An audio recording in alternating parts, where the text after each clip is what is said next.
இது மகிமை நேரம். மகிமை டிவி நேயர்களை அன்புடன் வாழ்த்துகிறேன். மகிமை நேர நிகழ்ச்சிக்கு உங்களை அன்புடன் வரவேற்கிறேன். நாம் தொடர்ந்து புதிய பயணம் என்ற தலைப்பின் கீழே தியானித்து வருகிறோம். கனவுகளோடு சென்ற பயணிகள் கடலில் மூழ்கினர் என்று சில ஆண்டுகளுக்கு முன்பாக ஒரு வாசகத்தை நாம் எல்லாரும் அறிந்திருப்போம். டைட்டானிக் கப்பல் அது மூழ்கி பல வருடமாயும் நமக்குள்ளே அதன் காயங்களும் வலிகளும் இன்றும் பேசும் பொருளாகவே இருந்து வருகிறது. இந்த டைட்டானிக் கப்பல் அதை உருவாக்கும் போது அந்த நிறுவனம் 3 வருடம் அதை உருவாக்குகிறது. 41,000 டன் அளவுக்கு எடை கொண்ட இந்த கப்பலில் பயணம் செய்ய பிரத்யேக ஏற்பாடுகள் செய்யப்பட்டிருந்தது. இந்த பயணம் செய்தவர்கள் அனைவரும் மிகவும் வசதி வாய்ந்தவர்கள்.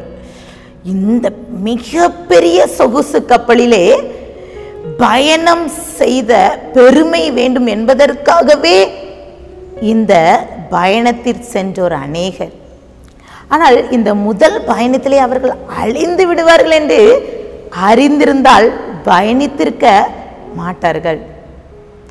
பிரியமானவர்களே, இந்த பயணங்கள் மிகவும் சுவாரஸ்யமானது. நம்மளுடைய வாழ்க்கையில பல காரியங்களை கற்றுத்தருகிறது. ரூத்துடைய வாழ்க்கை சரித்திரத்திலே அவள் சென்ற பயணத்தை குறித்து நாம் தியானிக்க இருக்கிறோம். முதலாவது நாளிலே தனிமையின் பயணத்திலே யெகோவா தேவனை அவள் நம்பினாள் என்று கற்றுக்கொண்டோம். இன்றைக்கும் 2வது நாளிலே அவள் பயணம் எப்படி இருந்தது? அழுகையின் பயணம். எல்லாத்தையும் இழந்து இருக்கும் வேளையிலே அவள் அழுகை. இந்த பெத்லகேமிலிருந்து வந்த இந்த எலிமேலேக்கு நகோமியின் குடும்பம் அவர்கள் பஞ்சத்து நிமித்தம் இந்த மோவாப் தேசத்துக்கு வருகிறார்கள். பஞ்சம் என்று சொன்னவுடன் நமக்கு நினைவுக்கு வருகிறது ஆபிரகாம் பஞ்சம் வரும் வேளையிலே எகிப்திற்கு ஓடி போனான் என்று சொல்லி ஈசாக்குக்கு தேவன் சொல்கிறார், நீ ஆபிரகாமின் போல ஓடி போகாம நான் சொல்கின்ற தேசத்துக்கு போய் என்று சொல்லி ஈசாக்குக்கு அந்த பஞ்ச காலத்திலே 100 மடங்கு அறுவடையை கர்த்தர் கட்டளையிட்டார். அப்போ ஆபிரகாம்ல பஞ்ச காலத்துல கர்த்தர் துணை நிற்கிறார், ஈசாக்குக்கு துணை நிற்கிறார். இன்னும் யாக்கோபு பஞ்ச காலத்திலே அந்த எகிப்து தேசத்துக்கு போறார். அங்க யோசேப்பின் தயவுனால அந்த ஜனம், இஸ்ரவேல் ஜனம் காப்பாற்றப்படுகிறார்கள், ஆசீர்வாதத்தை பெற்றுக்கொள்கிறார். இதை நினைத்துதான் இந்த மோவாப் தேசத்துக்கு செஞ்சதாக வரலாற்று ஆராய்ச்சியாளர்கள் சொல்றாங்க. ஒருவேளை நம்ம இங்கேயே இருந்த பெத்லகேமிலே இருந்தா நம்ம அழிந்து விடுவோம்னு சொல்லி அவர்களுக்குள்ளே ஒரு எண்ணம். அதனால்தான் அவங்க மோவாப் தேசத்துக்கு சென்று அங்கே போகும்போது அவர்களுக்கு எதுவுமே கிடைக்கல. இந்த நகோமியை எடுத்துக்கொண்டால் அங்கே கணவனை இழக்கிறாள். இன்னும் 2 பிள்ளைகள், மக்லோன் கிளியோன், இந்த 2 குமாரர்களை இழக்கிறார். இன்னும் திருமணம் முடிந்தும் என்று நல்லா தெரியணும், முதலாவது கணவனை இழந்த பிறகு இந்த நகோமிக்கு ஒரு எண்ணம், இனி நம்ம பெத்லகேமுக்கு போக போறதில்ல. அதனால தான் அவன் மோவாப் தேசத்து பெண் கொள்கிறான். இப்போ நடந்த சம்பவம் என்னன்னா, அங்கே திருமணம் முடிந்து அந்த பிள்ளைகளுக்கும் குழந்தை இல்லை. அப்போ அழுகை.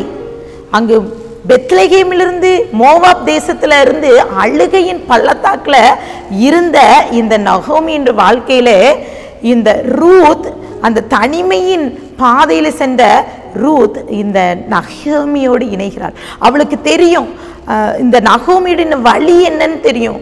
எல்லாத்தையும் இழந்து நிற்கும்போது அந்த அழுகையின் பள்ளத்தாக்கிலே ஆதரவாக இருப்பது யாருமே இல்லைன்னு சொல்லி இந்த ரூத் நன்றாக அறிந்தாள். அதனால தான் அவள் சென்ற 2வது அழுகையின் பாதையிலே அவள் தெரிந்தெடுத்த ஒரே ஒரு காரியம் பெத்லகேம், அப்பத்தின் வீடாகிய பெத்லகேமை நோக்கி அவள் செல்ல வேண்டும் என்று ஒரு உறுதியை எடுக்கிறாள்.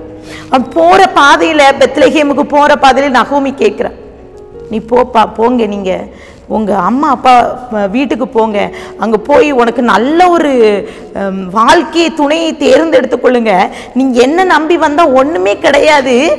நான் என்னுடைய இப்போது நான் அடுத்து ஒரு வாழ்க்கை துணை தேடி, எனக்கு குழந்தை பிறந்தால் கூட அந்த பிள்ளை தருவதற்கேற்ற வயது எனக்கு இல்லைன்னு சொல்லி அவளை அனுப்பி விடுகிறான்.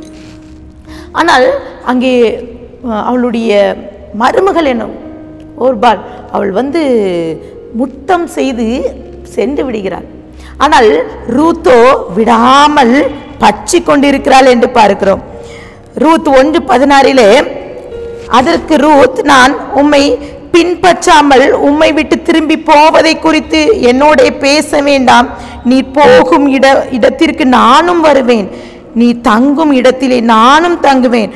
உம்முடைய தேவன் என்னுடைய தேவன், மரணம் மட்டும் நம்மை பிரிக்கும் என்று சொல்லி இந்த ரூத் அங்கே உறுதியாய் நிற்கிறதை பார்க்கிறோம். அந்த ரூத்துடைய சரித்திர புத்தகத்திலே அவள் 2வது பயணம் எப்படி இருக்கு, அழுகையின் பயணம். இவர்கள் ரெண்டு பேரும் தனிமையை உணர்கிறார். நகோமியும் சரி ரூத்தும் சரி தனிமையின் பாதையிலே யெகோவா தேவனை நம்பி 2வது அழுகையின் பள்ளத்துக்கு அழுகிறாங்க.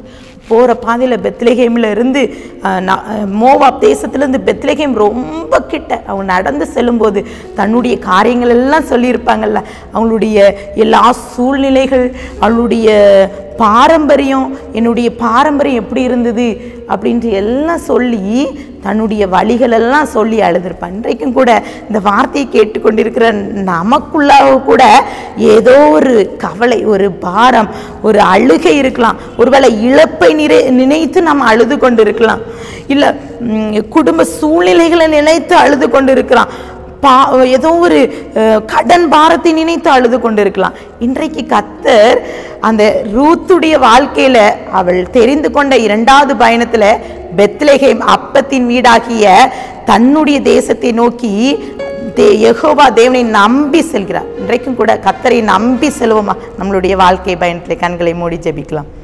அன்பின் பரலோக தகப்பனை மே ஸ்தோத்திரிக்கிறோம்.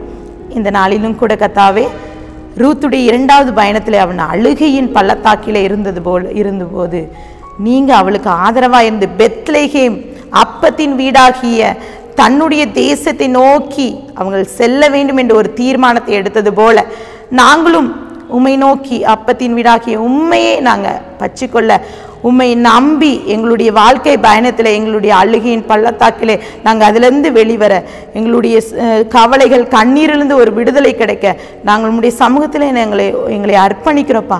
எங்களுடைய அழுகையின் கண்ணீரிலிருந்து ஒரு விடுதலை தருவீங்கன்னு நாங்கள் நிச்சயத்தை பெற்றுக்கொள்ள நீங்கள் கிருபை தாங்க. உம்முடைய கரத்திலே நான் கொடுக்கிறேன், தாழ்த்துகிறேன், உண்மையாக்கிறேன், மீட்பர் மூலம் கேட்கிற பிதாவே, ஆமேன்.